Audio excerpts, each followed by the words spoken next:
es una presentación de Antel. Ingresá a nuestra tienda en línea, carga 40 GB y mantenete conectado. Antel, avanzamos juntos.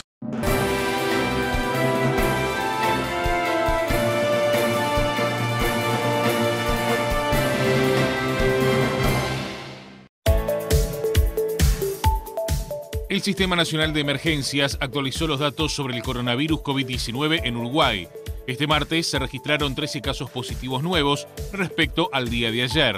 La cantidad de casos positivos desde el comienzo del brote subió a 670. De los casos confirmados, 468 se recuperaron y 185 se encuentran cursando la enfermedad. El secretario de Presidencia Álvaro Delgado afirmó que el gobierno está preocupado por el surgimiento de casos de coronavirus en el lado brasileño en la frontera con Uruguay. El Ejecutivo planteó incrementar la presencia y los controles fronterizos. Además, se aumentarán los testeos y se hará un protocolo para asegurar el trabajo zafral con las precauciones para evitar el contagio. El gobierno acordó con el Sindicato de Funcionarios del Estado un protocolo con medidas sanitarias para retomar la atención presencial de oficinas públicas.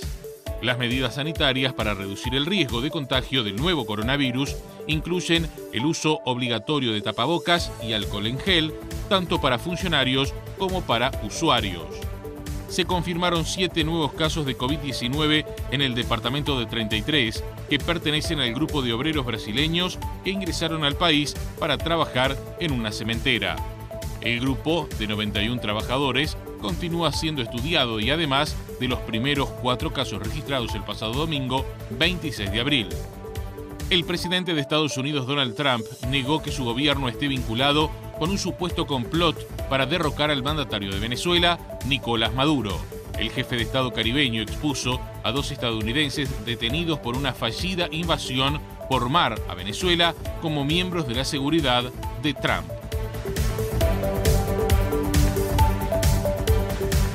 Señoras y señores, ¿cómo están ustedes? Muy buenas noches. El gusto de saludarlos. Bienvenidos a la edición central de Red Informativa.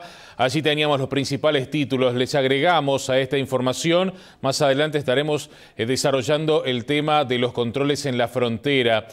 Agregar a esa información que ya veíamos en titulares que en el día de mañana el presidente de la República, Luis Lacalle Pou, estará corroborando y asistiendo a lo que son los controles en la frontera. Estará dirigiéndose mañana, miércoles, al departamento de Cerro Largo, una información que se confirmó hace muy pocos minutos. Pero vayamos al desarrollo de los principales temas informativos. Comenzamos con lo que son los datos suministrados por el Sistema Nacional de Emergencias esta noche, que tienen que ver con el COVID-19. Lo adelantábamos ya en los principales titulares, así lo que son los datos oficiales de esta noche aportados por el SINAE. De acuerdo al último relevamiento, son 670 los casos positivos confirmados de coronavirus en todo el territorio nacional. De ese total, 468 ya se recuperaron y 17 lamentablemente fallecieron. Actualmente hay 185 personas que están cursando la enfermedad, 10 de ellas se encuentran en cuidados intensivos y ninguna en cuidados intermedios. Los departamentos con casos confirmados al día de hoy son 6, según el SINAE: Canelones, Colonia, Maldonado, Montevideo, Río Negro y el departamento de 33. En lo que respecta al número de test, en el día de hoy se procesaron 1.006 análisis con 993 resultados negativos y 13 positivos. Por allí entonces los datos aportados por el Sistema Nacional de Emergencias en la noche de hoy y que tiene que ver con el COVID-19 y cómo está afectando precisamente a nuestro país. Vamos a pasar a otras informaciones, aunque tienen punto de contacto. Nos vamos a ir al departamento de 33, donde se confirmaron 7 nuevos casos de coronavirus. El grupo de trabajadores de nacionalidad brasileña de la cementera Cielo Azul del departamento de 33 continúa siendo estudiado. Tras los primeros 4 casos confirmados, en las últimas horas se sumaron 7 más con COVID-19 positivo. Tenemos 7 casos positivos que están enmarcados dentro de un contingente de 91 brasileños que ingresaron hace algunos días y que están en cuarentena desde entonces. Este contingente fue hisopado al ingreso. 4 dieron positivos, 11 o 12 dieron negativos al ingreso, pero habían estado en contacto con estos 4 y se hisopó el jueves a los restantes 68. Dieron positivos 7. Con estos 7 nuevos casos, son en total 11 positivos del contingente de trabajadores brasileños. Sin embargo, en el departamento hay otro caso confirmado de las últimas horas. Es un chofer de la misma empresa que, según detalló José Olano, preocupa especialmente porque se desconoce cómo se contagió. Y después tenemos un caso positivo que es del viernes de noche, que es un trabajador del transporte, que traslada obreros a la obra de la cementera Cielo Azul, pero que en realidad, si bien tiene ese común denominador, que es un trabajador de la misma empresa, no tiene noción epidemiológica con los brasileños, porque los brasileños no han entrado a trabajar y que hasta el momento, más allá de que hemos investigado todos los contactos que ha tenido, no tenemos noción de cómo pudo haberse contagiado. Bueno, les comentábamos en lo que tiene que ver con la frontera con Brasil, aumentaron los controles sanitarios y el gobierno anunció en esta jornada que se aplicarán medidas específicas para lo que será la zafra de la caña de azúcar. El gobierno está preocupado por la situación sanitaria en algunas localidades de la frontera con Brasil, en particular en algunas ciudades binacionales.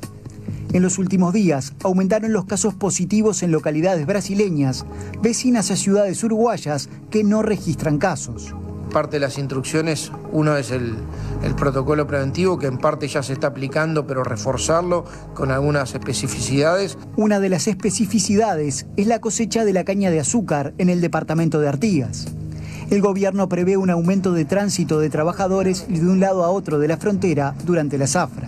Nosotros queremos trabajar preventivamente para que haya una cosecha, una zafra de caña de azúcar con garantías para la población de Bella Unión, con garantías para los trabajadores de la caña de azúcar.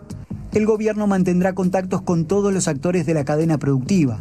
A su vez, el presidente de ACE y el Ministerio de Salud Pública recorrerán la frontera con Brasil desde Artigas al departamento de Rocha. El gobierno prevé más coordinación sanitaria con las autoridades y con el sistema de salud brasileño.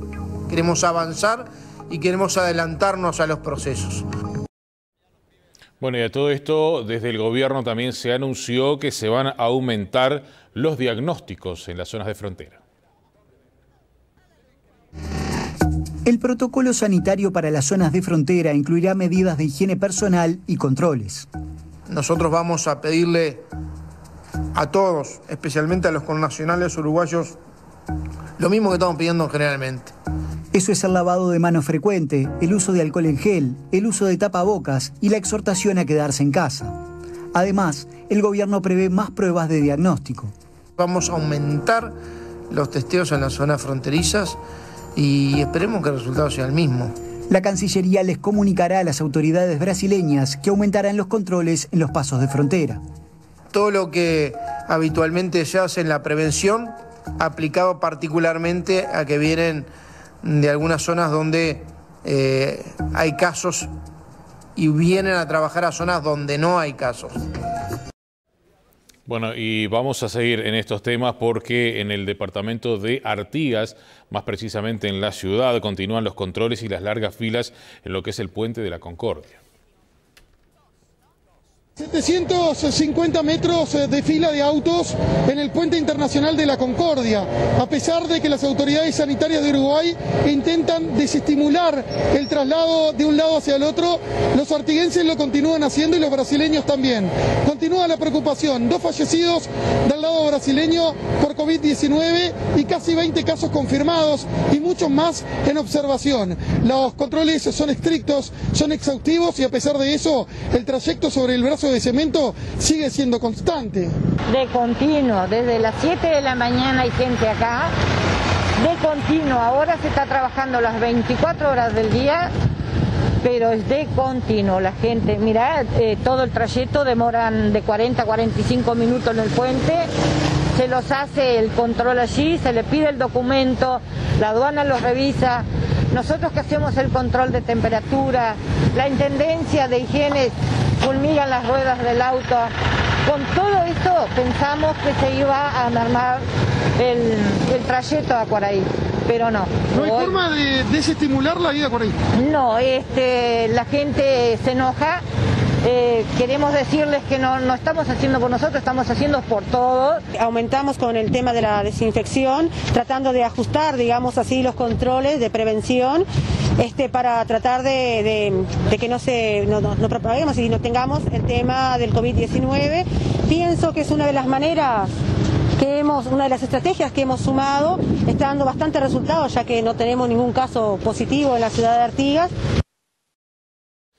Bueno, y recién veíamos la palabra del secretario de la Presidencia, de Álvaro Delgado, anunciando las medidas para la zona fronteriza. También en el día de hoy el Congreso de Intendentes se reunió con el gobierno para avanzar en esta misma dirección. Adriana Peña, la presidenta del Congreso, habló sobre lo que han sido las medidas que se están estudiando sobre los controles sanitarios.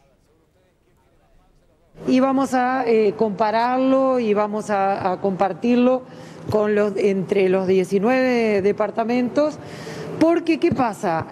Lo importante de todo esto es que después le toca a las intendencias controlar desde la habilitación de los comercios el cumplimiento o no de las medidas que pidamos.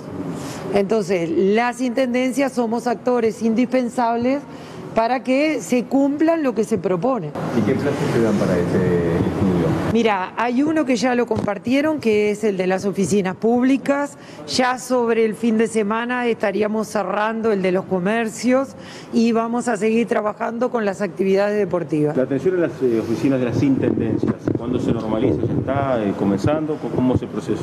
Sí, la mayor parte de ellas ya está funcionando. Depende muchísimo en los departamentos que tienen casos o no tienen casos.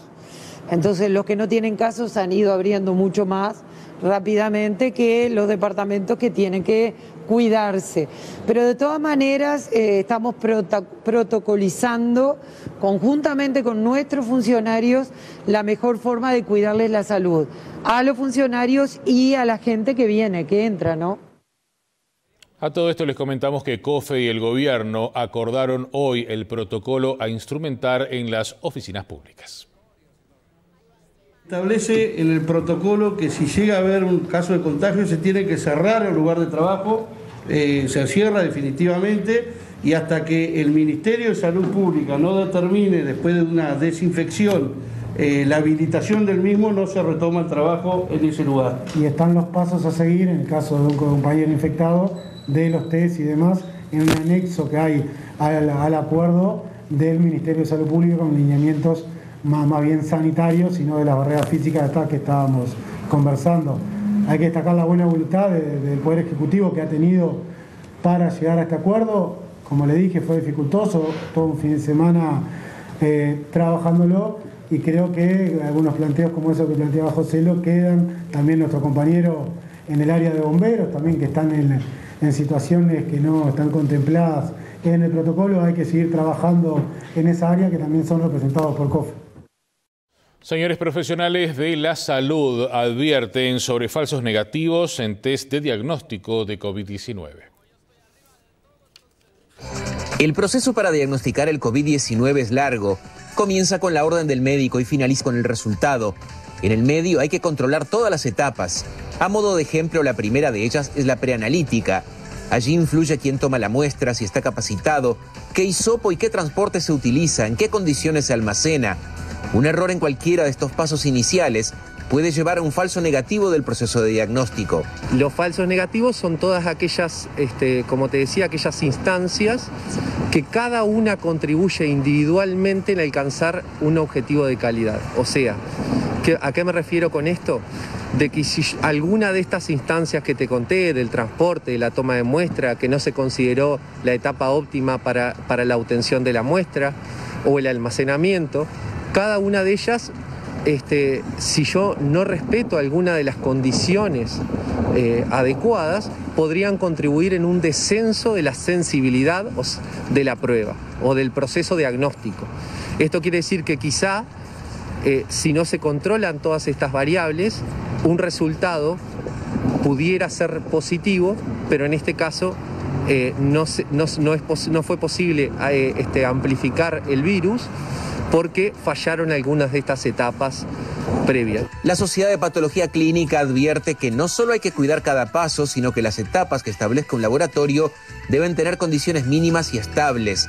La modificación de cada variable compromete la sensibilidad diagnóstica. Señores, la Administración de Servicios de Salud del Estado, ASA, informó en esta jornada que los controles realizados a pacientes y funcionarios de los residenciales que están bajo su órbita dieron negativos. Se realizó el testeo a la totalidad de los residentes y trabajadores de el Hogar Piñeiro del Campo, del Centro Tarará Prado y hogares dependientes de los hospitales de Canelones, Salto y Flores. Fueron realizados los hisopados de todos los usuarios, restan algunos funcionarios. Por el momento todos los resultados fueron negativos, otros están aún pendientes. En el Hogar Salto, 62 pacientes y 20 funcionarios, todos hisopados. Los resultados todos negativos, restan 10 de los resultados. En el Hogar Flores, 41 pacientes, 40 funcionarios, todos hisopados. Los resultados todos negativos, restan 15 de los resultados. En el Hogar Canelones, 13 pacientes y 9 funcionarios, todos hisopados. Los resultados todos negativos también, restan 7 de los resultados. En el Hogar Piñeiro del Campo, 225 pacientes, 570 funcionarios, restan por hisopar 340 funcionarios, los resultados todos negativos. Y en el Centro Tarará Prado, 74 pacientes, 130 funcionarios, restan por hisopar 89 funcionarios, resultados todos negativos por el momento. En el marco de lo que se conoce como la nueva normalidad, se realizan controles sanitarios a comercios y en algunos casos se ha llegado a poner multas y hasta clausuras.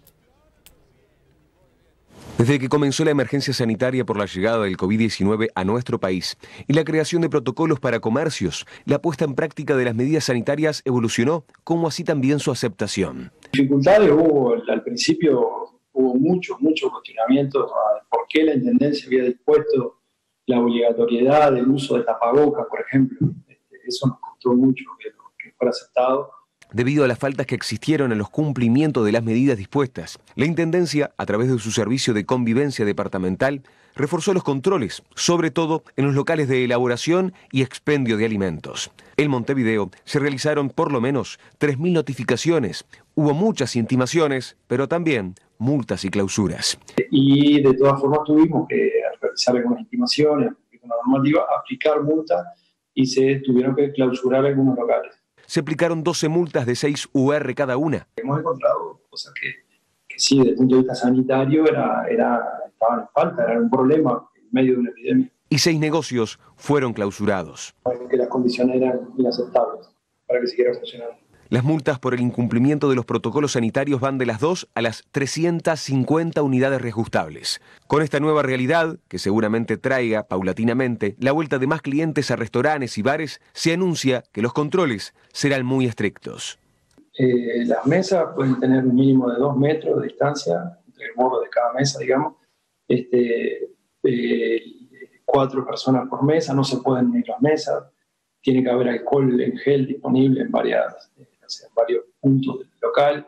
Es fundamental jabón líquido y toallas de papel en los baños, mantenimiento constante de la higiene en el local y sobre todo en los baños, y no se puede usar las barras. Temo que no se cumple con la distancia entre las mesas, o que haya mesas de más de 4 personas, o que se esté usando un mostrador, que eso está expresamente prohibido.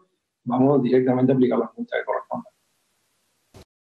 En esta jornada se reunió el Ministerio de Desarrollo Social, el MIDES, con la Intendencia de Maldonado para evaluar la situación en el este del país.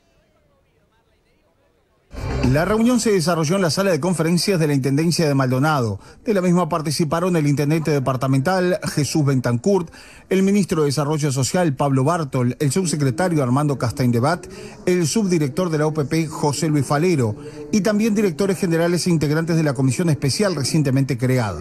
El tema que se abordó fue el de las personas en situación de calle en el departamento y las políticas sociales que en forma conjunta se van a implementar. Lo fundamental ha sido generar mayor sintonía entre el Ministerio de Desarrollo Social y la Intendencia.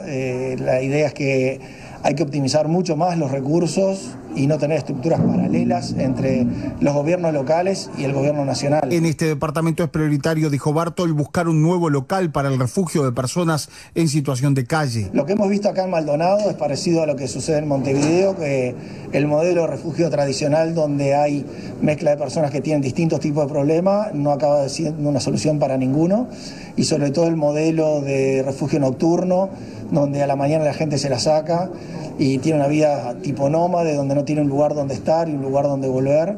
Así que lo primero fue entender que este modelo es el que tenemos que cambiar.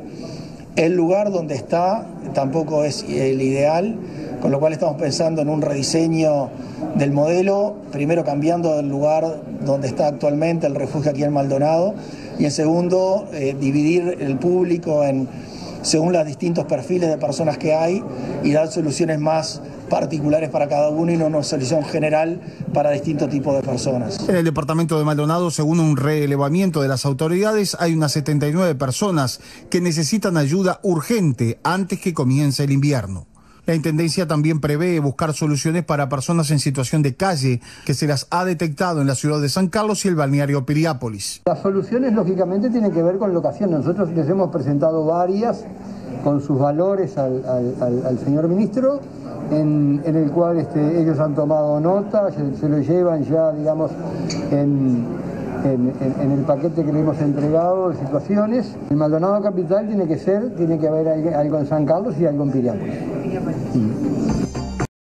Señores, vamos a cambiar ahora de tema, vamos a hablar de economía. Les contamos que la inflación, los datos se conocieron en esta jornada, el IPC dio a conocer lo que es el último dato, bueno, llegó a los 2 dígitos, hacía más de 4 años que no se llegaba al 10% como mínimo, llegó en el acumulado al 10,86%.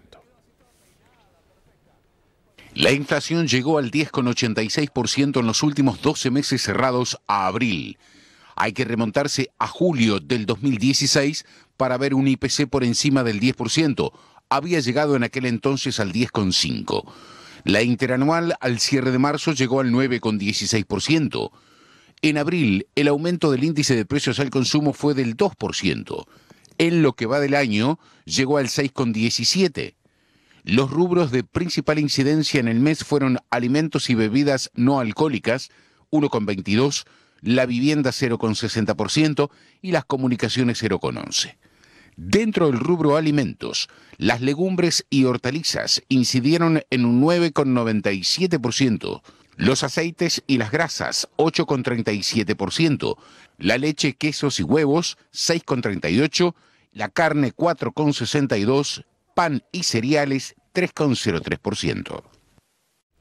Las exportaciones siguen a la baja, cayeron en el mes de abril un 19,4%.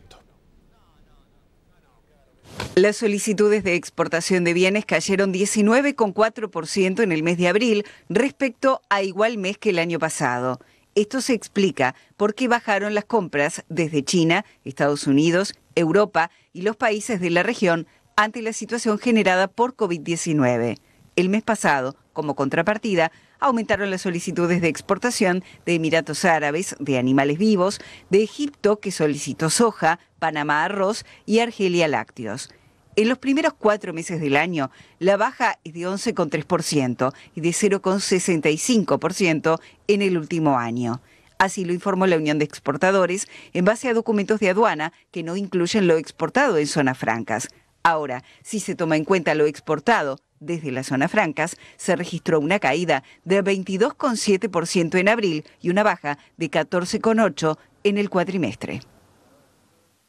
Señores, en el día de ayer hubo conferencia de prensa del presidente de la República con los medios del interior de nuestro país. Tuvieron ustedes esa conferencia precisamente aquí en la pantalla de la red. Pero bueno, surgió una polémica en torno a una interrogante que le hicieron al mandatario y que tiene que ver con la interrupción voluntaria del embarazo. A raíz de su respuesta hubo polémica que tuvo y generó repercusiones desde el ámbito político y social. Manifesté mi voluntad contraria, son ley en nuestro país. Yo creo que, sin perjuicio de la filosofía de cada uno de los que estemos sentados acá y los que hayan votado o acompañado en su momento, todos entendemos que Uruguay tiene que tener una fuerte protección a los niños por nacer, que hay que tener una política de desestímulo de los abortos, que el Uruguay en su constitución y de acuerdo a los pactos ratificados entiende que hay vida desde la concepción, y en ese sentido un niño que no ha nacido tiene derechos. Y esa es la visión del presidente de la República de la protección. Simplemente cuando una sociedad ha decidido en el Parlamento y luego con la posibilidad de ser refrendada o plebiscitada en la opinión pública esa ley y no tuvo las voluntades que debió tener, esa es una ley vigente. Sin perjuicio de eso, nosotros tenemos una agenda pro vida que estoy seguro que todos los que estamos acá la compartimos sin perjuicio de lo que hayamos votado en la ley conocida como la interrupción voluntaria del embarazo. Las declaraciones del presidente de la República fueron cuestionadas por los senadores del Frente Amplio, que en un comunicado aseguraron que la agenda pro vida del gobierno atenta contra los cometidos que impulsaron la promulgación de la normativa vigente y la implementación de una política de salud pública que ha demostrado ser exitosa y garantista de los derechos humanos de las mujeres. Por su parte, el arzobispo Daniel Sturla elogió la respuesta de la calle Pou. Un avance significativo en el camino de la defensa de la vida humana más débil, escribió en su cuenta de Twitter. La Sociedad Uruguaya de Medicina Familiar y Comunitaria, en tanto, manifestó su preocupación por el retroceso en derechos que puede implicar las declaraciones del presidente. El rol del Estado no debe ser desestimular, ejerciendo una actitud paternalista sobre las mujeres.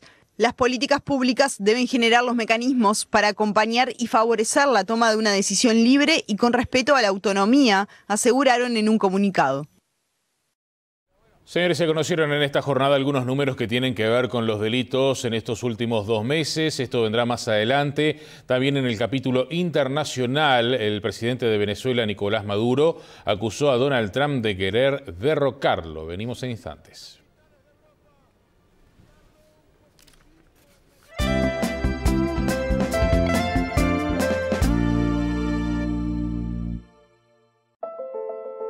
Esto es espectacular. Es un auto con carrocería. Un vehículo que tiene terrible dirección, para donde lo vuelques él responde. Porque te rinde en el combustible también. ¿Quieres que te diga la verdad? Te voy a decir, fui a mirar el otro, el que está allí al lado también, pero no me convenció. Fui a mirar sí, me convenció totalmente. Todavía le digo a la pista ahí donde estaban los camiones, este es el que da la propaganda. No, eso no es propaganda, eso es verdad. Es un vehículo que liviano, chico, rápido, que andas con él para todos lados, lo metes en cualquier lado. Yo manejo mejor este vehículo que cualquier auto. Me siento más confiado. Fuertes en garantía, fuertes en rendimiento, fuertes en ventas. Camiones Jack, la marca fuerte. Campaña de bien público en el marco de la Ley 19.307. Dentro del conjunto de medidas adoptadas frente al COVID-19, el gobierno creó el seguro de paro parcial, pensado para reducir el impacto tanto en las empresas como en los trabajadores. Pueden acceder a este subsidio trabajadores de cualquier sector de actividad. Esta es una medida adoptada por el gobierno para mantener encendidos los motores de la economía y evitar el cierre de empresas y la caída de los ingresos. Al coronavirus lo combatimos entre todos. Plan Nacional Coronavirus. Uruguay Presidencia. A la gripe, ponele el brazo. Los niños de entre 6 meses y 5 años pueden vacunarse contra la gripe. Tenés que agendar turno previamente a partir del 1 de mayo en trámites.gov.uy o a través del 0800-4567 para evitar aglomeraciones. Cuidándonos entre todos, somos más fuertes. Ministerio de Salud Pública. ¿Por qué se adelgaza en grupo y se engorda soledad? Porque el obeso, cuando está solo, solamente apela a la voluntad. Y cuando está en un grupo, se compromete con él, se compromete con sus compañeros de grupo, se compromete con la coordinación. Se habla el mismo idioma. Se ve que no es solo en este problema, sino que hay mucha gente que también lo padece. Así que cuando tenga problemas, siga conectado al grupo. No deje de participar. Es la única manera que usted se va a dar la chance de poder reengancharse nuevamente y entrar en el camino hacia la delgadez y la sobriedad. Se lo merece, dése la oportunidad.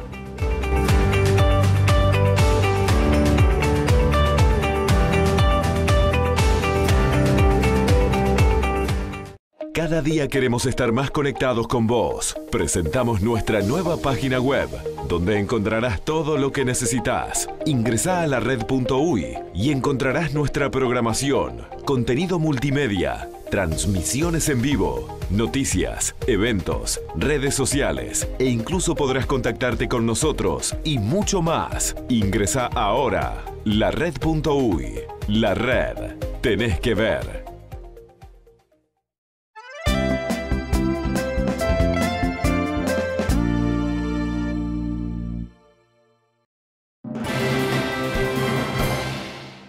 Señores, vamos a seguir adelante hablando ahora de deportes. Tras la elaboración de un protocolo, todo hace parecer que este mismo mes podría volver el turf a nuestro país. Han sido 53 días sin actividad de turf desde la suspensión el 13 de marzo. Ahora el protocolo que se firmó permitirá reanudar las carreras el 16 y 17 de mayo en Maroñas y el 18 en Las Piedras. Se inscribe el próximo lunes. Los llamados serán por ahora cada 15 días.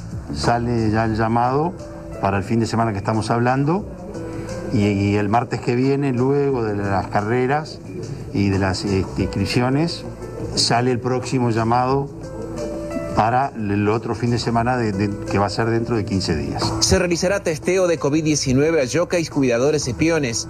No podrá haber más de 10 carreras por día y la actividad será diurna, sin público. Esto es un cambio en la dirección correcta. O sea, estamos muy contentos de que mucha gente va a poder volver a una normalidad, digamos, económica en sus casas.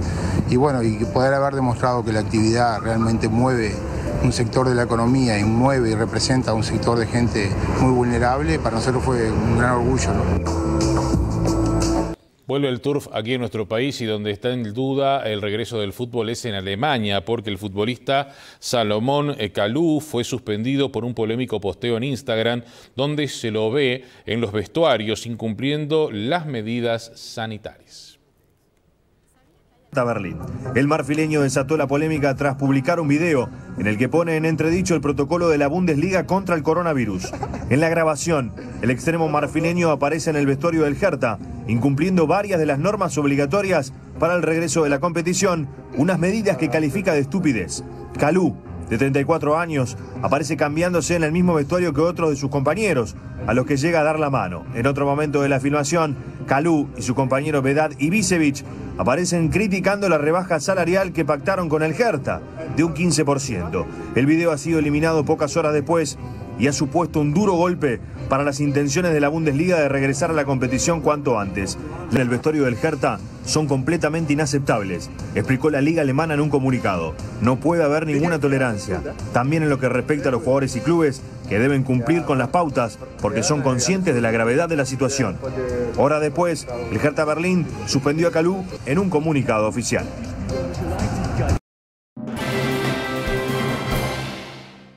Bueno, nos vamos ahora al panorama internacional. Las fuerzas venezolanas habrían enfrentado a mercenarios en estos últimos días. Hay 8 personas fallecidas y 2 detenidas.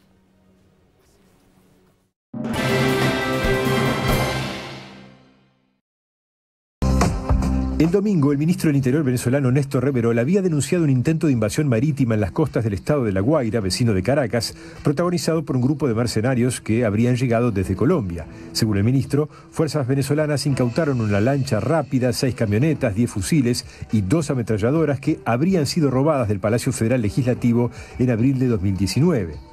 De esta acción, una acción militar, fue repelida por nuestra gente en los organismos de seguridad en las playas de Macuto, con saldos lamentables, porque siempre saldos lamentables, pues, de 8 personas hasta ahora fallecidas, hay 2 detenidos. Según el gobierno venezolano, el objetivo del comando era asesinar al presidente Maduro. El propio mandatario había informado ayer que entre los detenidos figura un funcionario estadounidense asesor en las guerras de Irak y Afganistán que habría declarado y mostrado contratos firmados por la oposición venezolana para preparar la expedición de mercenarios entrenados en Colombia. Mercenarios a sueldos que nada más y nada menos han firmado contratos por 212 millones de dólares. Un dinero obviamente que fue comprometido del dinero saqueado y robado a PDVSA en Citgo, en Monómero, las cuentas que nos han tenido bloqueadas al país en el extranjero. El lunes el gobierno informó que la policía y las Fuerzas Armadas detuvieron a un segundo grupo de 8 presuntos mercenarios que estaban en una zona costera del estado de Aragua y mostró fotos y un video del arresto. Bueno, vamos a repasar ahora los detalles de esta presunta invasión y Estados Unidos a todo esto está negando totalmente tener vinculación con el hecho. El gobierno venezolano continuó con sus informes en capítulos sobre lo que califica de fallida invasión por mar que habría dejado 15 detenidos. Fueron capturados en esta incursión los estadounidenses Iran Sack, mercenario profesional de los Estados Unidos y declarado por él miembro de la seguridad de Donald Trump, y el señor Luke Alexander Denman, igualmente miembro de la seguridad de Donald Trump, declarado por ellos. No se ha confirmado que, como denuncia Maduro, los estadounidenses arrestados pertenezcan al equipo de seguridad de Donald Trump. El presidente de Estados Unidos negó este martes que su gobierno esté vinculado con un supuesto complot para derrocar al presidente de Venezuela, como aseguró la víspera Maduro. Acabo de ser informado, no tiene nada que ver con nuestro gobierno, pero me acaban de informar. Averiguaremos, acabamos de enterarnos. Sea lo que sea, les informaremos, pero no tiene nada que ver con nuestro gobierno. Este lunes la Fiscalía de Venezuela acusó al líder opositor Juan Guaidó de contratar a los mercenarios con fondos venezolanos bloqueados por sanciones de Estados Unidos para emprender un intento de invasión por mar a Venezuela. El presidente Alberto Fernández defendió las medidas adoptadas en su país para enfrentar la pandemia. El problema que tenemos acá es que no estamos manejando un gotero, donde uno dice, bueno, sobre esta copa tiró 3 gotas. Uno está manejando, yo diría, una de esas llaves que abren los oleoductos, que cuando uno mueve 5 centímetros la llave no sabe cuántos litros de petróleo se están saliendo. Entonces hay que moverse con mucho cuidado, con mucho cuidado. Los que gobiernan lo entienden, los que gobiernan lo entienden. Por eso yo siempre digo, los que gobiernan lo saben, por eso son tan cuidadosos, y yo celebro que lo sean. Los otros escriben en Twitter. ¿Quiénes son los otros? En Twitter, claro, los otros que dicen, se terminó la cuarentena, dejen salir a la gente. En Twitter es facilísimo opinar, pero después hay que hacerse cargo de las cosas. Yo recibí un país en default, y nosotros llegamos con Néstor en el año 2003. En el año 2002, el Producto Bruto Argentino había caído 11 puntos. Yo creo que el Producto Bruto Argentino este año, en las condiciones en las que estamos, puede caer entre 5 y 6 puntos. Nosotros de la economía nos podemos recuperar, pero de las vidas que se pierden no. Y nos vamos a recuperar. Yo estoy seguro que nos vamos a recuperar, porque además las condiciones mundiales van a ser condiciones mejores para que nosotros podamos desarrollarnos. Porque vamos a estar todos más igualados y más necesitados. Nosotros estamos muy abajo y hay otros que están muy arriba. Los que estaban muy arriba bajaron mucho. Y entonces están más cerca de nuestro problema. En Chile, el gobierno de Sebastián Piñera endureció las medidas para enfrentar el COVID-19. Aglomeraciones, filas, cero distancia social. Pareciera una zona libre de cualquier restricción, pero no. En este lugar convergen 3 comunas, 2 de ellas en cuarentena y otra que desde este martes estará con esta misma medida. A partir de hoy día van a tener una fiscalización mucho más rigurosa y van a aplicar el máximo de la ley. Esto va hasta 1000 UTM, si así lo requiere, para que las personas respeten las cuarentenas y todas las medidas que sean necesarias para así ser, hasta penas de cárcel. Según Carabineros, desde el 28 de marzo a la fecha, la cifra de detenidos por violar diversos artículos del Código Penal llega a 16.600. A pesar de los controles y fiscalizaciones, aún hay quienes no respetan medidas, entre ellas el toque de queda. En Puente Alto, incluso una persona ya ha sido detenida 2 veces por no cumplir con la cuarentena obligatoria. Esta fiscal solicitó la medida cautelar de prisión preventiva para el imputado por considerar que la libertad de este constituye un peligro para la seguridad de la sociedad, ya que el bien jurídico que está afectando es la salud pública. Aunque lo primero es la voluntad personal, alcaldes de distintas comunas de la capital se reunieron con autoridades de defensa con el fin de lograr un trabajo colaborativo para evitar infracciones a todas las medidas impuestas con el fin de controlar la pandemia en distintos sectores del país. Cuando un alcalde tenga información valiosa, importante, se le comunique de inmediato a la guarnición de Santiago, de tal manera que se informe a la autoridad policial de investigaciones o militar. Antes de entrar a la reunión ya llevamos 60 personas detenidas por no andar con los permisos correspondientes acá en el centro de Santiago. Pero insisto, aquí la función de fiscalización va más allá de la cantidad de detenidos, de los partes que tienen que pagar. Retomamos ahora la información local. Les contamos que un tiroteo en el barrio 40 Semanas, aquí en Montevideo, dejó a una mujer herida por una bala perdida. Según señaló su esposo, quedaría con graves secuelas. Mire, en ese momento mi señora está muy delicada. Sinceramente, digo, le destrozó la columna, los dos pulmones perforados, pulmones. Y le partió la paleta derecha, la bala le quedó alojada en esta paleta acá, atrás.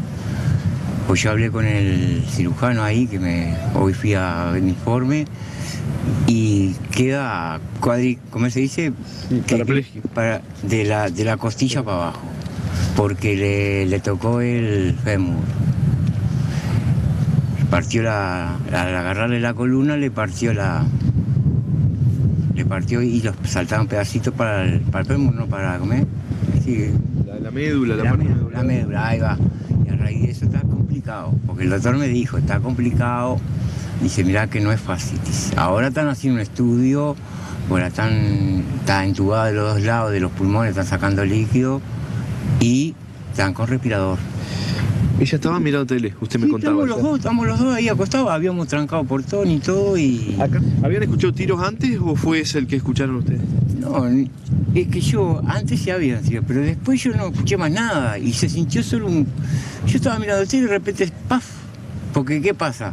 Yo en mi cuarto tengo un ropero chico que estaba la puerta abierta y pegó en la puerta, agujereó así, porque ahí donde está el agujero hay un roperito chico. Pegó en la puerta y le pegó a ella en el hombro. Y yo ni me percaté porque la miro así, no tengo aire. Tremendo. Sí, la verdad digo, yo qué sé. Y bueno, hay que dejar la mano de Dios a ver qué pasa, digo. Pero sé que si sale de esta no va a caminar más y va a quedar en cama para toda la vida. Señores, el joven empresario imputado por el tráfico de cocaína, recordarán ustedes el caso de las 4,5 toneladas a Alemania, esperará el juicio en libertad. La única medida cautelar es la fijación de su domicilio. El empresario Martín Mutio, en prisión domiciliaria, investigado por el cargamento de cocaína que salió del país y llegó a Alemania en agosto de 2019, quedó en libertad este lunes. Mutio es el único imputado por la mayor operación de narcotráfico detectada hasta el momento en ese país. En Hamburgo, las autoridades descubrieron 4,5 toneladas de cocaína, valuadas en unos 1.100 millones de dólares. La droga había salido de nuestro país. Tras la investigación, la fiscal Mónica Ferrero imputó a Mutio por un delito de asistencia a las actividades ilícitas del narcotráfico. La defensa del empresario pidió este lunes, en una audiencia que duró pocos minutos, la libertad de su defendido y la fiscalía no se opuso. Mutio tuvo que fijar domicilio y deberá avisar a la justicia en caso de mudarse. La fiscal Mónica Ferrero aseguró a Telemundo que tiene evidencia de la policía y la aduana que confirman que los precintos llegaron intactos a Alemania, dejando en claro que la mercadería partió desde nuestro país. Sin embargo, en el Código Penal se establece que para poder presentarse en el juicio, la fiscal necesita exhortaciones desde Alemania, algo que ya se solicitó, pero que se ve demorado por la pandemia del coronavirus. En otros temas les contamos que en los meses de marzo y abril se registraron más homicidios y menos rapiñas. Las cifras de marzo y abril de este año fueron publicadas por El País y confirmadas por Telemundo, aunque la intención del gobierno es dar números oficiales cuando se completen 3 meses de gestión. De los 60 días de la nueva administración, 45 transcurrieron con la aplicación de medidas de aislamiento social. En marzo y abril de este año se produjeron 59 homicidios en todo el país, 32 en marzo y 27 en abril. Son 7 más que en el mismo periodo del año pasado, cuando habían sumado 52. El incremento de los homicidios es del 13,5%. En sentido inverso se comportaron las rapiñas. En marzo y abril del año pasado sumaban 5.462. En el mismo periodo de este año fueron 4.732. Hay un descenso de 13,4%. Los hurtos sumaban en estos 2 meses del año pasado 24.003 y fueron 18.943 en el mismo periodo de este año. La baja fue del 21,1%. Las denuncias de violencia doméstica sufrieron la variación más leve. Fueron 6.239 en marzo y abril del año pasado y 5.883 este año. La baja fue del 5,3%. Otras informaciones. Por segundo día consecutivo, la comisión que analiza la ley de urgente consideración trabajó en esta jornada de martes, recibiendo a diferentes organizaciones. Desde la Fiscalía, estuvo hoy Jorge Díaz, se destacó los ajustes realizados a la redacción de este proyecto. La Fiscalía destacó que algunos de los cuestionamientos que había hecho a la versión final del proyecto de ley fueron atendidos. El Ministerio del Interior presentó este lunes en la Comisión del Senado algunos cambios en el articulado, por ejemplo, sobre la estructura del proceso simplificado. Avanza muchísimo, recoge prácticamente todos los cuestionamientos que la Fiscalía había formulado. Pero la Fiscalía también mantiene diferencias con el proyecto. Una es que no comparte que los jueces puedan acceder a las carpetas de investigación, en el entendido de que es contrario al proceso acusatorio. Y la otra diferencia es en la eliminación del Instituto de la Suspensión Condicional del Proceso, que nosotros entendemos que debe mantenerse y que sobre todo debe mantenerse para los procesos de adolescentes. El fiscal advirtió que este cambio puede generar impactos negativos para atender los casos. Y por eso incluso hicimos la propuesta de la posibilidad de establecer el proceso abreviado para adolescentes. Seguimos hablando de la ley de urgente consideración porque desde la División de Inteligencia se destacó la necesidad de crear la categoría de información secreta, lo que es rechazado desde la oposición. El director de inteligencia explicó que la información secreta no implica que sea arbitraria o abusiva o que vaya en perjuicio de la convivencia democrática. Álvaro Garcés aseguró que es información que puede afectar la calidad del Estado de Derecho o la defensa de la relación con otros estados. Que en determinadas circunstancias excepcionales el Estado pueda tener como secreta determinada información que puede además ser desclasificada por el presidente de la República, en modo alguno implica un perjuicio para las garantías de las personas. Senadores del Frente Amplio cuestionaron que haya información de algunas actuaciones en reserva para el presidente y sostuvieron que esta categoría de información limita al Poder Judicial en la protección de ciudadanos. Yo entiendo que en el mundo de hoy hay reciprocidad con otros estados y que hay reserva y hay que tenerla la información.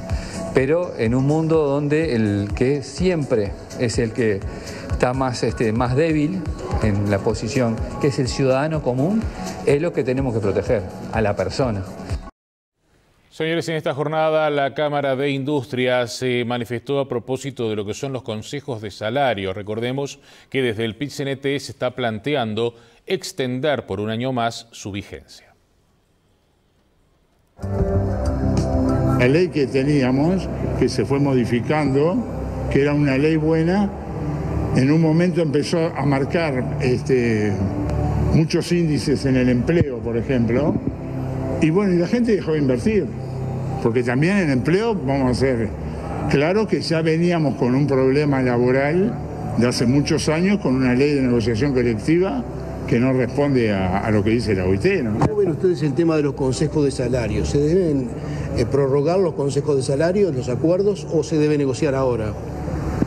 Negociar va a ser muy difícil ahora porque, presencialmente prácticamente no se puede hacer nada. Posiblemente haya que llegar a un acuerdo, que será en el Consejo Superior Tripartito, si se prorrogan, si no se prorrogan, las condiciones, porque las condiciones también han cambiado. Hay mucha gente que está muy complicada en las empresas y posiblemente no pueda seguir como venía con los consejos de salario que tienen. Pero es un tema de madurez entre todas las partes que tenemos que, de alguna manera, terminarlo y llevarlo adelante. Vamos ahora a repasar la cotización de las principales monedas. Dólar 41.50 a la compra, 43.70 a la venta. Euro 43.93, 48.75. Real 7.72, 9.72. Peso argentino 0.21, 0.75. Unidad indexada 4.545. Unidad reajustable 1.260,99. Hacemos la última pausa, venimos enseguida.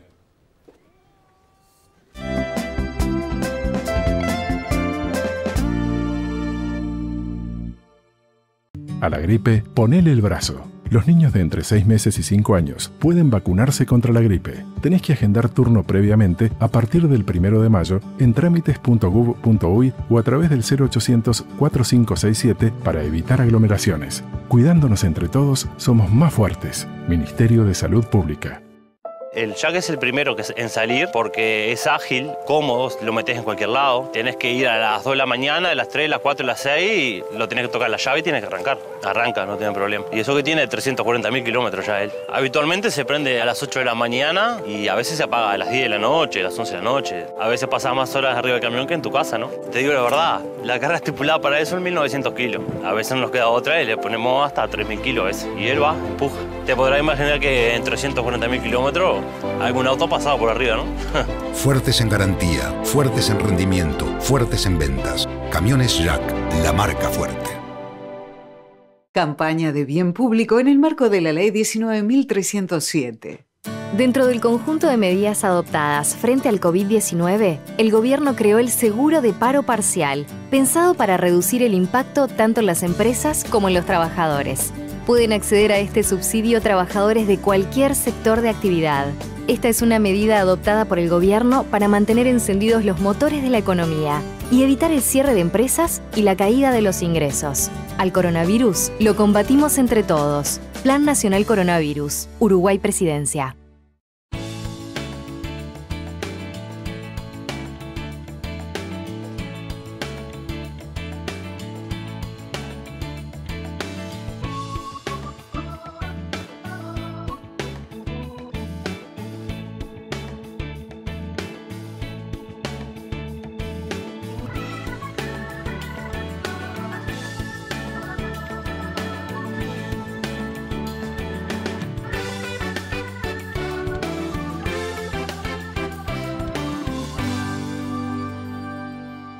¿Por qué se adelgaza en grupo y se engorda soledad? Porque el obeso, cuando está solo, solamente apela a la voluntad. Y cuando está en un grupo, se compromete con él, se compromete con sus compañeros de grupo, se compromete con la coordinación. Se habla el mismo idioma. Se ve que no es solo en este problema, sino que hay mucha gente que también lo padece. Así que cuando tenga problemas, siga conectado al grupo. No deje de participar. Es la única manera que usted se va a dar la chance de poder reengancharse nuevamente y entrar en el camino hacia la delgadez y la sobriedad. Se lo merece, dése la oportunidad.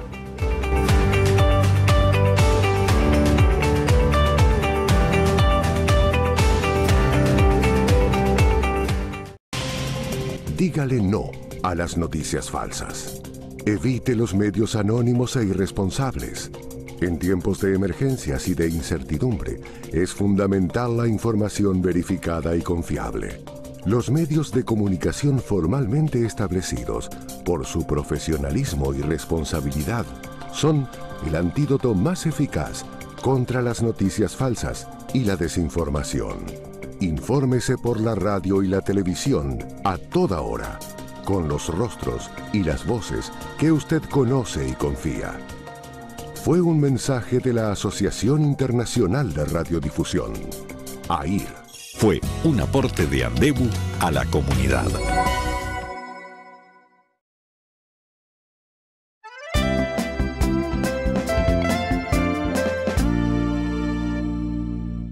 Señores, en esta jornada comenzaron a asumir las nuevas autoridades de la educación. Hoy estamos en la asunción de los nuevos integrantes del Consejo de Formación en Educación, gente del interior del país que vivía en el interior y que la hemos convocado para asumir esta responsabilidad, con grandes trayectorias, con muchísima formación, pero sobre todo con compromiso por el cambio y la transformación. Este martes asumieron las nuevas autoridades de los consejos de formación docente y UTU. El miércoles lo harán las de primaria y secundaria. La nueva directora de formación docente aseguró que buscan adaptarse a la situación de aprendizajes a distancia desatada por la suspensión de las clases presenciales. Los docentes somos muy creativos y realmente creo que ya estamos preparados para reestructurarnos y poder, creo que también es un desafío pensar en, digamos, incorporar tecnologías, ecosistemas digitales de aprendizaje y bueno, todos estos cambios que ya se venían visualizando, pero que ahora, bueno, se aceleran y nos desafían mucho. Patricia Viera estará a la cabeza de formación docente, Juan Pereira será el director de UTU y Graciela Febeiro y Jennifer Cherro de primaria y secundaria, respectivamente. Repasamos ahora 3 informaciones destacadas de esta jornada.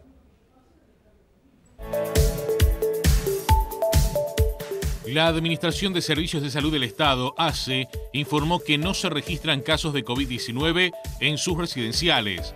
No obstante, aún se está a la espera de los resultados de 32 test e hisopar a 429 funcionarios del Hogar Piñeiro del Campo y del Centro Tarara Prado. La inflación en abril llegó a los 2 dígitos. En el acumulado a 12 meses fue de 10,86% según datos del Instituto Nacional de Estadística. La última vez que ese indicador superó el 10% fue en julio del año 2016, cuando marcó un 10,05%. El índice de precios al consumo aumentó 2% con respecto a marzo y en el primer cuatrimestre acumuló 6,17%. El director de inteligencia, Álvaro Garcés, defendió la creación de una categoría de información secreta de algunas actuaciones que solo puede desclasificar el presidente, descartando que sea arbitraria o abusiva. Senadores del Frente Amplio sostienen que la norma incluida en la Ley de Urgente Consideración genera limitaciones al Poder Judicial para la protección de ciudadanos. Aquí están los números favorecidos en la quiniela nocturna del día de hoy. Primer premio 469. Del segundo al décimo 146, 675, 171, 233, 365, 174, 978, 457 y 982. Del undécimo al vigésimo 270, 253, 956, 946, 312, 682, 206, 975, 178 y 151. Por reiteración para la tómbola, se sortearon los números 11, 16, 17 y 67. Noche fría tenemos en la capital del país. Vamos al pronóstico del tiempo.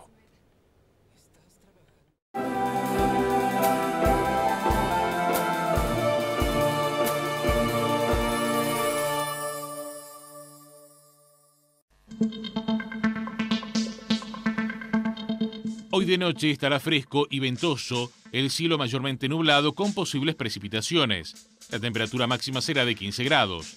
Mañana miércoles estará fresco y ventoso, el cielo nublado y algo nublado.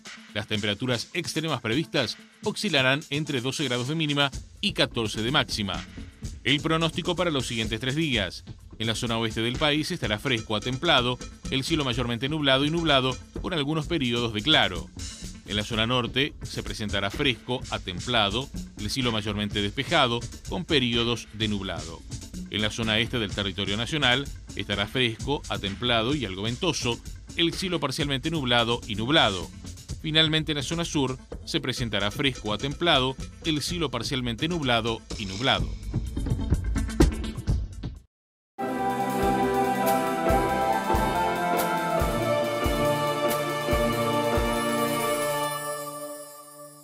Hasta aquí la información.